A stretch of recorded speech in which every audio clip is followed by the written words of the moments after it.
এটা হচ্ছে বিটরুট পরোটা বা বিটরুট পরাঠা, যেটাই বলুন না কেন। এটা দেখতে যেরকম সুন্দর, খেতেও সেরকম সুস্বাদু। এই শীতের সময় আমরা কম বেশি বিটরুট খাই, এভাবে খেয়ে দেখবেন, খেতে অসাধারণ লাগে। চলুন দেখে নিই কীভাবে বানিয়েছি। এটাকে প্রথমে আমি একটা বিটরুট নিয়েছি। বিটরুটটাকে ভালো করে পরিষ্কার করে ধুয়ে আমি কয়েক টুকরো করে কেটে নিয়েছি। তার সঙ্গে মিক্স করেছি 2টো লঙ্কা আর 1 টুকরো আদা। এভাবে করে সবগুলোকে নিয়ে একসঙ্গে আমি একটা ব্লেন্ডার জারে একটু জল দিয়ে ভালো করে এটা আমি পিষে নেব। ওপর দিকে এই পরোটার জন্য আমি পুরের জন্য আলুকে প্রথমে বড় একটা আলু নিয়ে সেটাকে ছোটো ছোটো কয়েক টুকরো করে নিয়ে এটা প্রেসার কুকারে দিয়ে সেদ্ধ করতে দেবো। এই পরোটাটার ভিতরে আমি আলুর পুর ভরবো, বা এটা আলু পরোটার মতো ভিতরে আলুর পুরটা দেবো, ওই জন্য এটা রেডি করে নেবো। এদিকে আমি ময়দা নিয়ে নিয়েছি, তার সঙ্গে 2 কাপ ময়দা নিয়েছি, তার সঙ্গে একটু লবণ আর যে আমার বিটরুটটা যেভাবে মিক্স করে আমি নিয়েছিলাম সেটাকে ভালো করে এটার মধ্যে মাখিয়ে নিয়ে আমি ময়দাটা মেখে পরোটার যে রুটিটা সেটা আমি রুটির ময়দা সেটা আমি রেডি করে নেব। মাখতে একটু প্রথমে কষ্ট হলেও পরবর্তীতে দেখতে পাচ্ছেন কত সুন্দর নরম তুলতুলেভাবে এটা রেডি হয়ে যাবে। এভাবে করে পরোটা যেরকম নর্মাল আপনি আটা সানেন সেভাবে একটু তিল দিয়ে এটা আমি ছেনে নিয়েছি।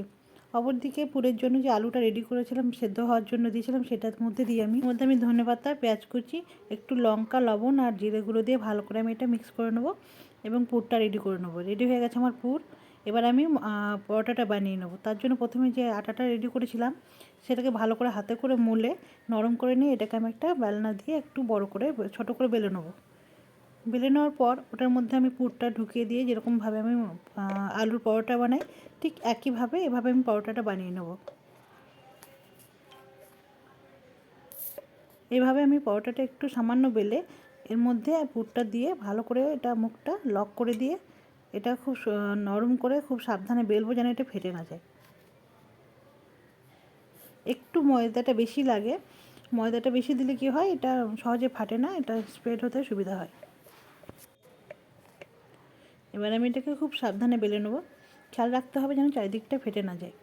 এটা ফেটে যাওয়ার সম্ভাবনা খুব বেশি থাকে, তাই জন্য খুব নরম হাতে আস্তে আস্তে করে এটা বেলে নিতে হবে। রেডি হয়ে গেল আমার পরোটা। এবার আমি এটাকে একটা তাওয়া গরম করে নিয়ে এপিট ওপিট ভালো করে সেঁকে এটা আমি ঘি দিয়ে এটা সেঁকে নেবো।